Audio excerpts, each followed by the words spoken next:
Welcome to another episode of my podcast, That's Fine With Me. Today we're going to be talking about fans, and I have a question. Are they healthy or unhealthy? Are you a fan, or you used to be a fan? I used to be a fan of a couple of series. For example, Witch. Do you remember the cartoon? I was a teenager when I fell in love with this cartoon, and it says a lot about me.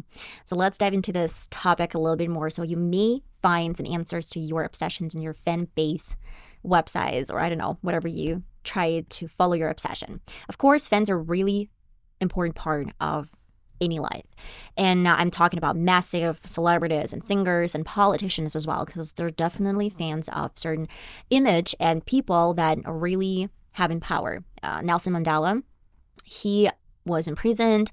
He was shamed for what he was feeling and speaking about, but still he had his followers. And I think in this way, those were not only followers, but real fans of a person itself. The personality of Mandela was crazy. It was radiating. As well as Elvis Presley, when he was performing, women were literally crying, and they're following. This obsession went to a stalker mode, and they try to see every single move he was doing, and they try to follow him around. They try to take photos with him, hug, and maybe even, I don't know, get to the stage with him. And sometimes it was really, really harmful, because these stalkers, they don't really see the edge, and they don't really see the boundary between when you touch and communicate with the person, or you just want to be that person. You want to dissolve in the person. And a lot of the cases when some fans, they ran to the stage and they try to hurt their celebrity. I don't know why, but I guess it's just something in a healthy way situation that was going on in their mind. And of course, it's more like stalker mode. And sometimes stalkers, like, yeah, it's crazy, but it's not always about celebrities. Sometimes you can see stalkers following around a normal person, your ex-girlfriend, or just a woman that they wanted to be but rejected him or her, as well as it can be a woman, can be a stalker as well, and they get a restraining order. I came across a video that was really weird on Instagram when a guy, he changed his face and he did a plastic surgery to get back with his ex-girlfriend. He changed his name, his face. When she started dating him in a couple of months, I guess, or maybe in some period of time, she realized that was her ex-boyfriend, and she got a restraining order to get away from him. And then he went extra mile to make sure that he can be with her. That is unhealthy, and I guess it's more like a fan mode, because he didn't try to hurt her, if I'm mistaken. He was just a maniac, but he was a dangerous stalker that was trying to get back with his ex-girlfriend. And this is creepy. I know a lot of fans, they have some fan base, they have some community where they're discussing their characters or maybe singers, and the fan, I guess, action becomes when I watched, for example, Justin Bieber's series about him being stalked by Hailey Bieber.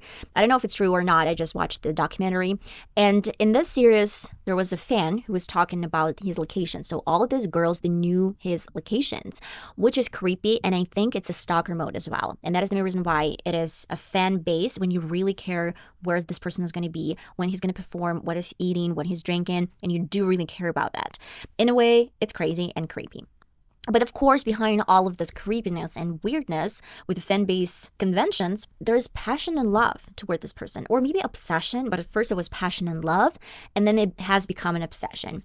I think, in my personal, I guess, weird way, there's a difference between being a fan, and having a hobby. Because hobby, it's something that you love doing, and it's something that you relax and enjoy while you're in the process. Being a fan is creating this anxiety, in my opinion, sometimes, especially with high A-listers, celebrities, where you follow them around, you need some information, and you really worry if he or she starts dating someone else and it's not you. And that is a little bit different. So hobby is a way to relax and enjoy your time while you're doing something, and being a fan is something crazy and obsessive about that. You have maybe dreams, you have some collection, and you can spend your last money on the concert ticket to fly to a different country or fly to a different city and watch a performance of this celebrity. Or maybe just spend this money on the plastic surgery to get access to her ex-girlfriend, which was crazy, honestly. I think Hailey Bieber is a great example, because she always mentioned back in the day in the Twitter that she was a Jelena fan, and she was following them around. And in this documentary, we saw that she was behind their dates, and she was behind some meetings with Justin, which was weird, because I guess Justin knew Hailey Bieber because she had pretty famous uncle, and her dad was in the industry, and he met Hailey, but he didn't see her while he was dating Selena. She was behind. Maybe that is because he was concentrated on something else, or maybe he wasn't just looking around, which is normal, typically normal. But yeah, that was a little bit weird. My personal idea was a little bit different. I think Hailey Bieber wasn't obsessed with Justin. In a way, in a sense. You would totally disagree with me, but I think Hailey Bieber was obsessed with Selena Gomez in some ways. And I guess she just wanted to possess everything Selena had once in a while. And that was the obsession of Selena Gomez with tattoos, with copying her, maybe some outfits, as well as dating her boyfriend. Maybe there's something behind that, but it's just like random thought. I don't know, maybe, or maybe not. It's there for you to sit and digest. Again, let's compare Hailey Bieber and Justin Bieber. For now, they're married and they have a son, but there's something wrong with Justin, and a lot of people, they're noticing this fact. And maybe this is because of a fan disappointment. When you actually get whatever you just wanted for so long, you understand that your expectations and your fantasies, they were absolutely different from a reality. For example, you love a book and abruptly the book was over, and for a long period of time, you didn't get the next book, the continuation of the story, and you fell in love with characters. You just really was passionate about that story, but then you get the continuation in 3 or 4 years, and you were present at some websites and maybe writing your own fan fiction, and maybe you were writing your own stories and you liked someone's story as well. And then when you get the original author continuation, you understand that it's not what you were expecting, and the ending is different because you had all this time to get this in your head and to get this image in your head and to get this fan image, I guess, in your head. And then you realize that whenever you get the continuation from the author, it's completely different, and that's why it crashed. And that is the main reason why a lot of fans, maybe you've seen this before, when a lot of fans, they do get the continuation, they're not happy with the ending. And that's because they actually created a new reality as a huge society and as a huge community. And that is really interesting. Right at the beginning of this podcast, I told you can rely sometimes on fans and they can get creative and then earn out of it. It happened with, maybe we can compare Hailey Bieber to a fan, and maybe she got her desire because she got famous because of Justin Bieber and all this drama with Selena Gomez, and she got her way out. And we're talking about l.j.smith, who was behind 50 Shades of Grey. Maybe you know this fact, maybe you don't. I have a whole podcast devoted to this topic, but she got her inspiration from Twilight, and she really liked the love between Bella and Edward. She was done with the series within a couple of days, and she reread the book more than one time within 2 or 3 days, which is talking about some certain obsession. And she joined the fan fiction websites. At the time, she was over 40, if I'm mistaken, when she fell in love with a teenage drama, I guess. And she started improvising and writing her own fiction, where she tried to create Bella and Edward in a more sexual way and to show them in a little bit more sexual way. And people really loved that. Fans really loved her interpretation. And that's why she realized that she had to delete all this footage and she had to create her own Bella and Edward story. That's why she created who that was, I don't remember, Anastasia and Anastasia and Christian. And he was, of course, rich. She was poor. It's more like Cinderella story. Similarities there, but with BDSM inspiration, I guess. That's why it shows that people can earn from their obsession. They can earn from being a fan and creating their something by their own. But I really want to show you guys, why do we become fans? Most of this fan fiction websites, they're showing passion, people's passion towards some certain things. So you're a fan, you're probably a fan of something, and it's probably going to be one thing only. For example, Lord of the Rings or 50 Shades of Grey. You're a huge fan of sports fan. That's a great example. We're going to just talk about this a little bit later. And many, many more. For example, I was a huge fan of Witch, the Witch cartoon. Yeah, I talked about that. And in my opinion, and not only my opinion, sometimes you try to misplace or displace your frustration from life, and then you want to get something in the imaginary world. For example, Lord of Rings. The story is about adventure. And I guess people that are huge fans of the story, they're probably lacking a little bit of adventure in their life, and they just want to be this travel and explore this world. But it's so much better to sit at home and just, follow this website strategies, how it can develop in the future, as well as 50 Shades of Grey. Most of the times, the fans of this fictions were housewives, and most of these housewives, they were lacking sex in their life, and that was the main reason why they fell in love with 50 Shades of Grey. And maybe they were not that adventurous in their stories, sexual stories. I was a huge fan of The Witch because I loved magic. I loved this power. Maybe I was lacking the power in my life where I was helpless and I just wanted to have at least some advantage to my group mates, classmates, and maybe just wanted to be powerful. And that was the main reason why I was a huge fan of this series. I think sports fans, they're different. I checked the CNN article about sport fans, and they describe them as really healthy people on top of the world, one of the best. And I don't want to disagree with that.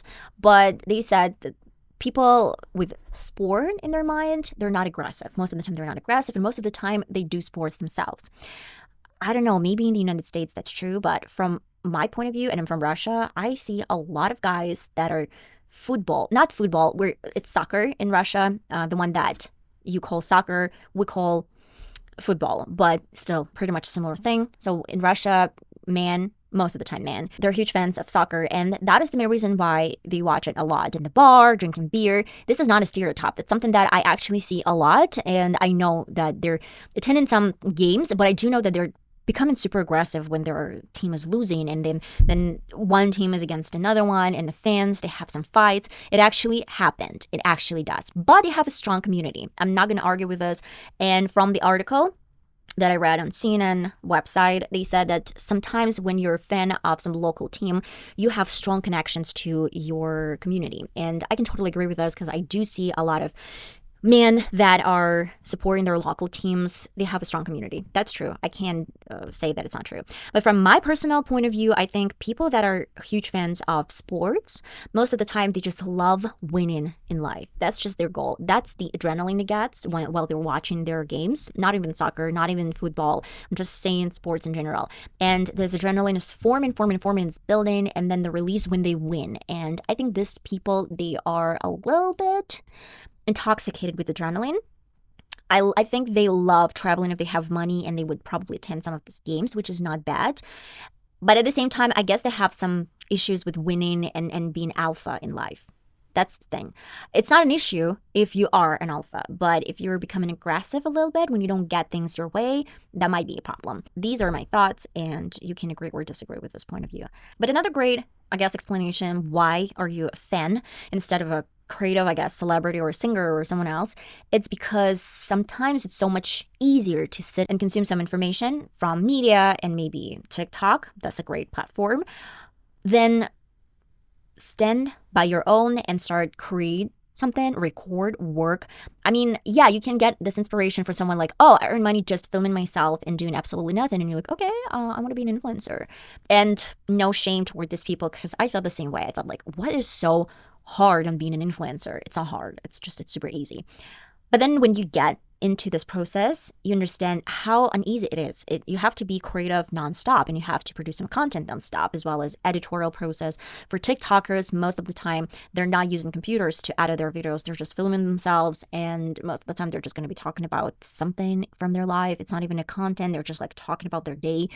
But I do respect people with TikTok platform, and not only TikTok, but like YouTube and any other platforms like Rednote or maybe Instagram, when they're sharing some experience, like they build their own kitchen or they purchased a house and then now they're redecorating, or maybe they're showing some makeup vlogs, as I do most of the time. I love when they're sharing some inspiration. I don't like TikTok specifically to learn something from this, because all of these, I guess, inspiration is coming from creators, but they're not showing the real process. Most of the time, they're not showing. They're just like, oh, I have an idea, boom, bam, bada, boom, and here it is, the final result. I'm like, really cool, but how do I get this final result? So I have to go to YouTube and find the videos how I can create a bedside table. I have no idea. And then I watch a YouTube full-length video how I can do this. So yeah, it's so much easier. It's always so much easier to consume than to create. But again, no shade toward that, because I know that some people, they're just not creative, or they just don't really want to share this creativity side. They have a little bit different talents, and they might be great in their profession, and they don't really have to be influencers. That's my point of view. I guess the main idea that psychologists are saying that if you're a fan, then try to dig deeper and find a solution. Why are you a fan? Why are you so obsessed with a certain people? For example, Hailey Bieber. Why are you so obsessed and super invested in this relationship with Justin Bieber and Hailey Bieber? It might be, sometimes, yeah, you're just curious and you want to know some juicy stuff and to talk and gossip with your friends. But in a little bit different way, when like Hailey Bieber, she was literally stalking Justin and Selena Gomez, and she was getting the same tattoos and she was getting the same outfits as Selena did.